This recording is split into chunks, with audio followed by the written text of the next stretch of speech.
Second term day 32। जैसे कि हम लोगों का बुक वर्क अब कंप्लीट हो चुका है, आप लोगों ने उसकी अच्छी तरीके से प्रैक्टिस करनी है। अब हम करेंगे नोटबुक वर्क, जिसमें है हम लोगों की लफ्ज़ी गिनती 0 से लेकर 10 तक। तो सबसे पहले 0 को उर्दू में बोलते हैं स्वाद, फेरे फर सिफर, और 1 को कहते हैं 1 अलिफ, ये काफ 1, और 2 को कहते हैं दाल, वाव 2, वाव को कलर करना है आपने, फे को भी कलर करेंगे। 3 को कहते हैं 3, ते का सर, ये का सर, नून 3। अपने सिरे अलग अलग बनाने और साथ साथ उनके आप डॉट लगाते रहेंगे तो ये आपकी सारी चीज़ें कंप्लीट होती रहेंगी।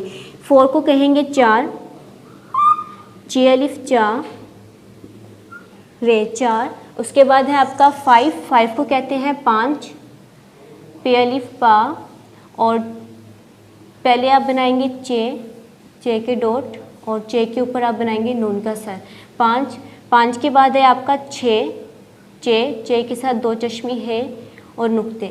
उसके बाद है आपका 7, सीन अलिफ सा, ते 7, और आपका है 8, अलिफ मद आ, ठे 8। सेकंड लास्ट है आपका 9, नून वाव 9, और वाव को आपने करना है कलर। लास्ट में है आपका 10, दाल सीन 10। इसे आपने याद करके अपनी नोटबुक पे राइट करना है।